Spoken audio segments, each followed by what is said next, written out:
warahmatullahi wabarakatuh. Waalaikumsalam warahmatullahi wabarakatuh.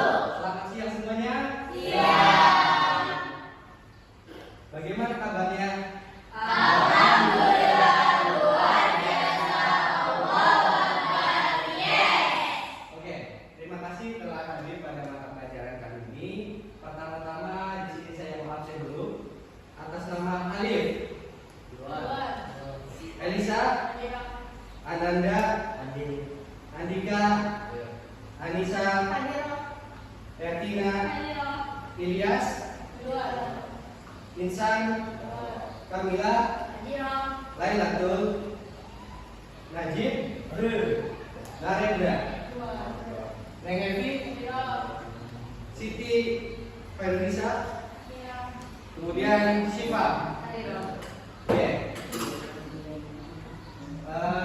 Untuk masuk ke materi, saya pertama-tama ingin mempertanyakan kepada kalian, ada yang sudah menggunakan AI di sini? Kalau boleh, coba perwakilan dari kalian sebutkan 3 AI apa saja yang kalian gunakan. Ajib? Nih? Kemudian ini? Oke. Berarti rata-rata kalian sudah mengenal ya apa itu AI. Salah satunya adalah ChatGPT. Kemudian pada pelajaran kali ini saya akan memperkenalkan materi tentang eksplorasi cerdas bersama AI.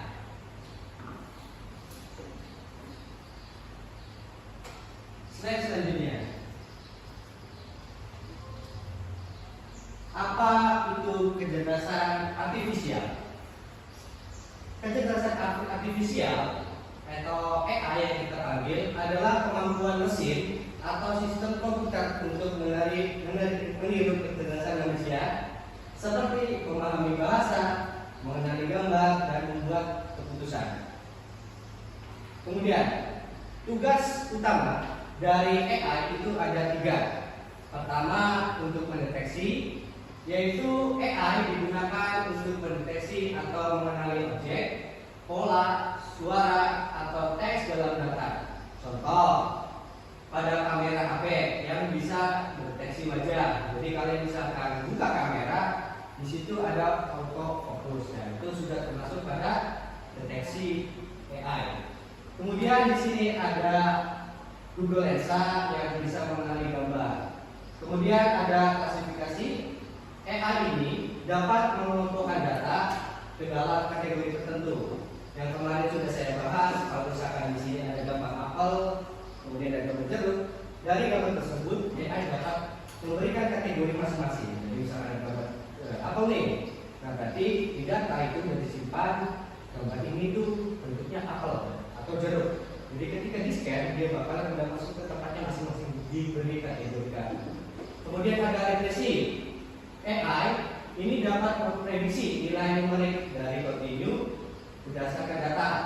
Contoh, untuk memprediksi suhu, harga rumah, atau nilai ujian berdasarkan data sebelumnya. Kemudian di sini ada saya beri contoh juga pada gambar. Tinggal kalian simak dahulu.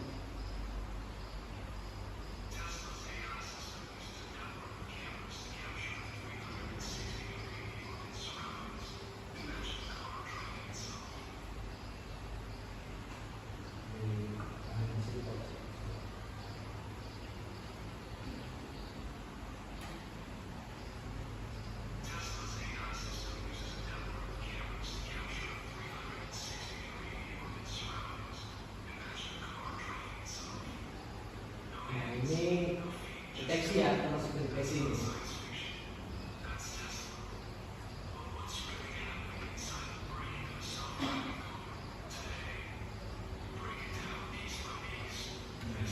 Nanti ada sensor, bahkan juga ada sensor.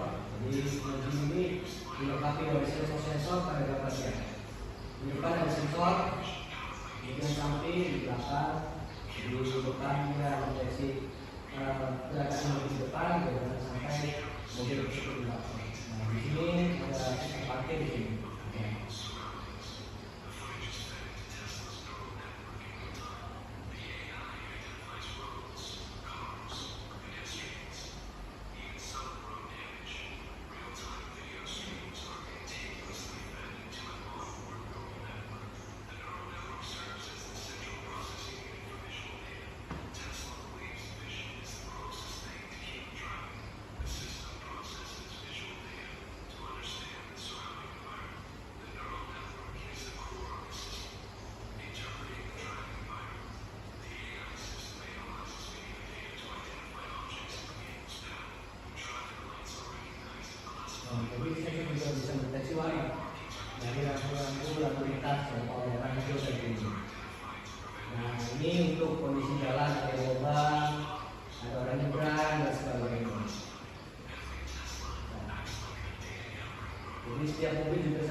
Jadi kalian apa yang ditangkap dari gambar video tadi? Ada beberapa kategori yang digunakan. Pertama, pada Tesla dia terdapat pertama tugas utamanya yaitu mendeteksi. Deteksi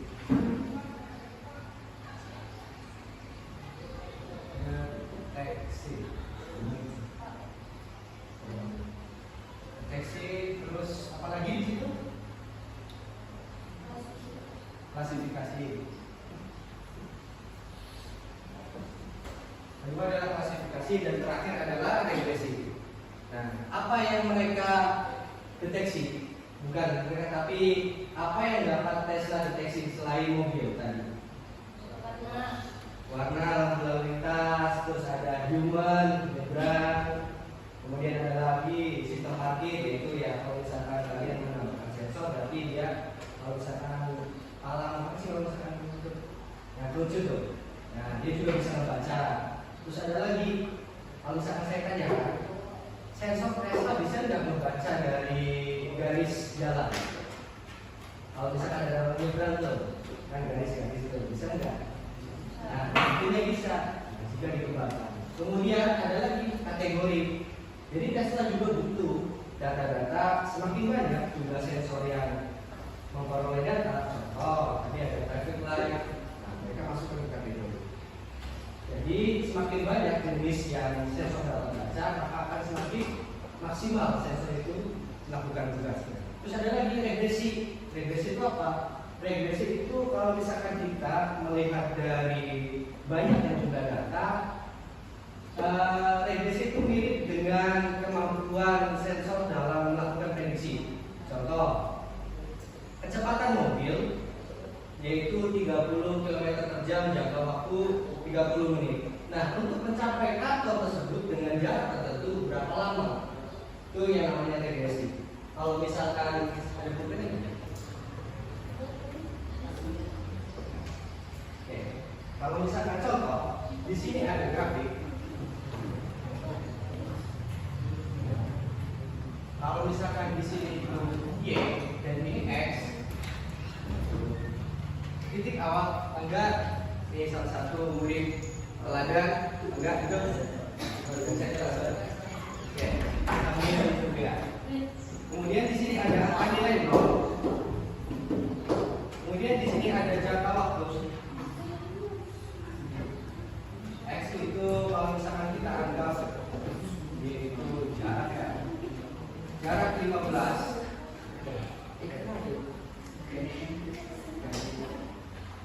Kalau misalkan kita asumsikan di sini adalah sumbu Y dan sumbu X,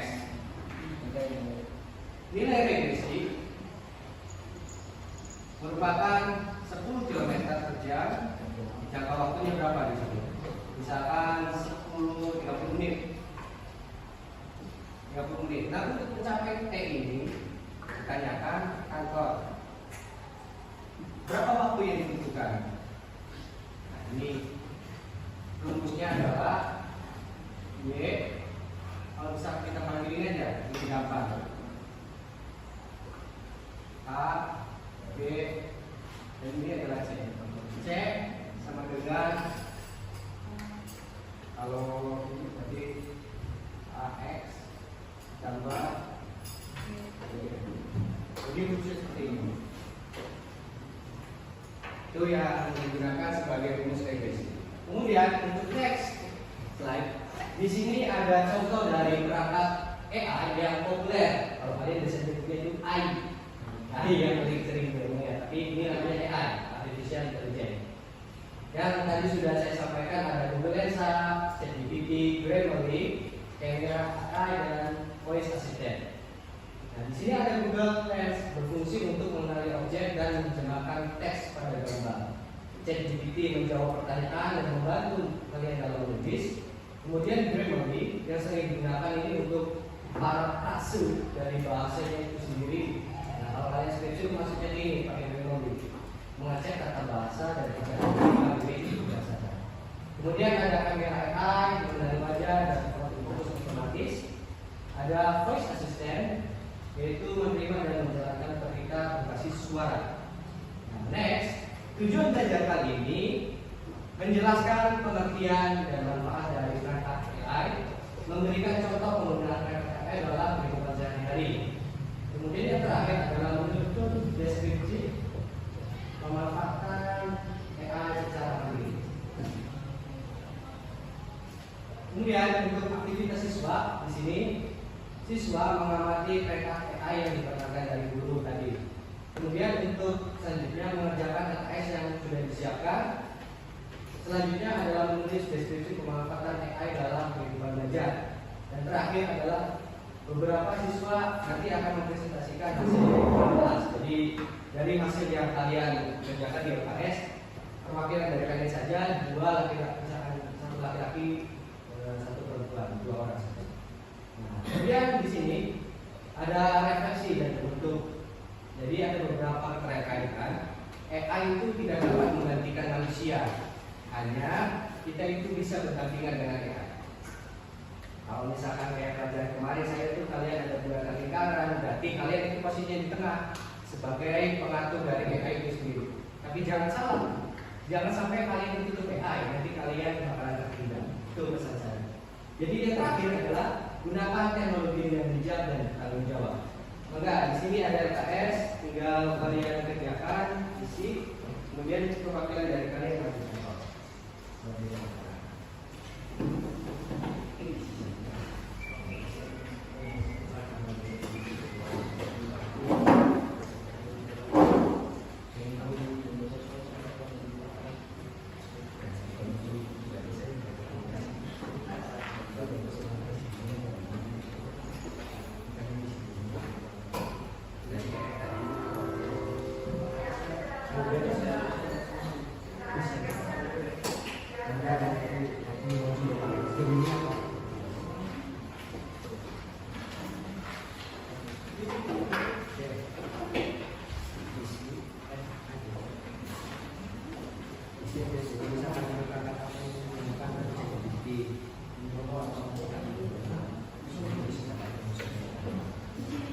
Ya, langsung aja. Nah, di situ kan pada poin pertama ada perangkat AI apa saja yang sering kalian gunakan dalam kehidupan sehari-hari. Misalkan pakai ChatGPT yang paling banyak ya tadi ChatGPT. Kemudian jelaskan kenapa. Jadi, kalau misalkan jawabannya lebih familiar, ya it's not problem, pakai aja. Jadi sering kalian pakai ChatGPT. Kemudian ada menurutmu apa manfaat dari AI tersebut ya kayak tadi mempermudah dalam proses pembelajaran, mengerjakan soal dan sebagainya. Kemudian nomor 3, ini salah satu perangkat dari AI, ChatGPT, Google Lens, metode kamera. 2, deskripsi singkat bagaimana kamu bisa menggunakan perangkat tersebut untuk membantu kegiatan belajar atau kehidupan sehari-hari. Dan terakhir, apa kelebihan dan kekurangan pada perangkat tersebut menurutmu? Kasih aja kelebihannya 3 poin atau 2 poin, tidak masalah. Maka dikerjakan untuk waktu 5 menit saja. Jangan lupa.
Ada enggak?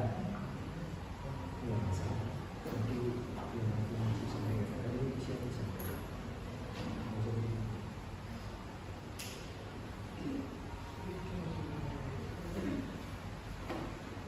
ya, waktu 2 menit lagi untuk perwakilan dari masing-masing laki-laki dan perempuan sudah.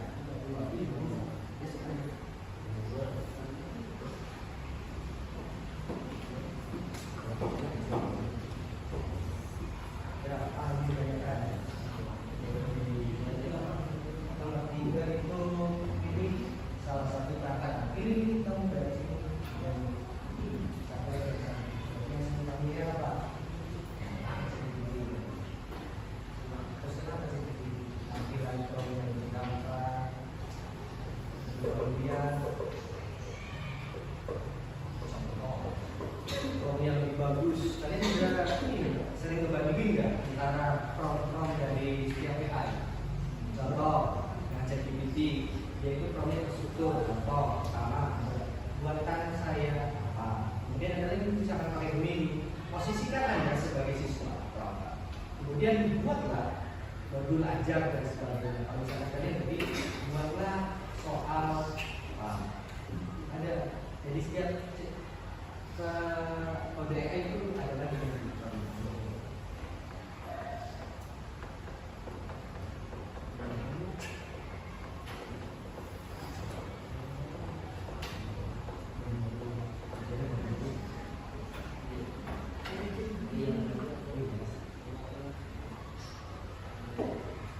aman.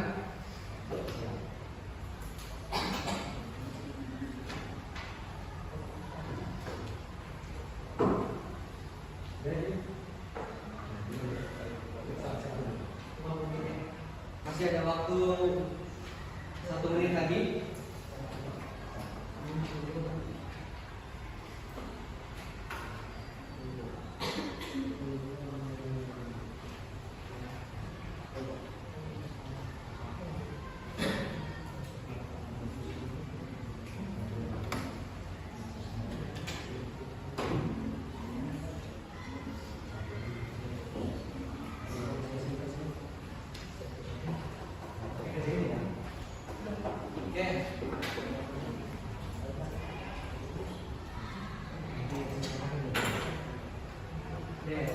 Untuk perwakilan laki-laki siapa? Angkat tangan. Oke. Berarti ada saudara Najib. Mohon untuk maju ke depan. Terus jelaskan dari beberapa siswa memberikan. Sampaikan ke teman-teman. Ya, pertama dari soal pertama itu apa? Assalamualaikum warahmatullahi wabarakatuh. Waalaikumsalam.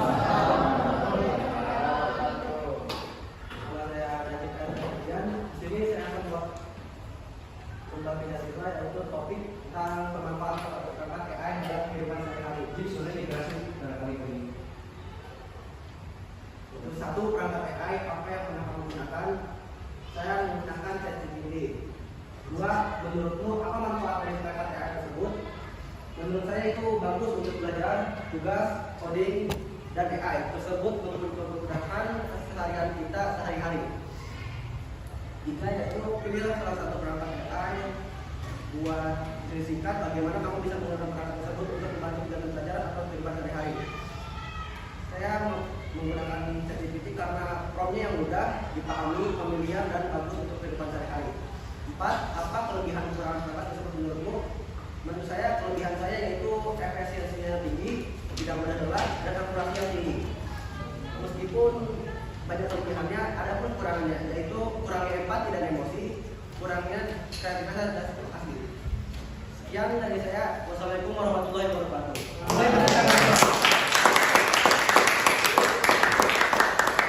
Kemudian untuk perwakilan perempuan, ada yang sudah perempuan?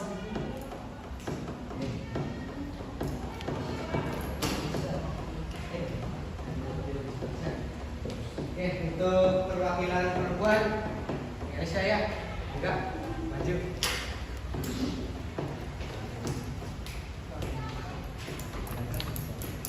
Assalamualaikum warahmatullahi wabarakatuh. Waalaikumsalam.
Beri tepuk tangan.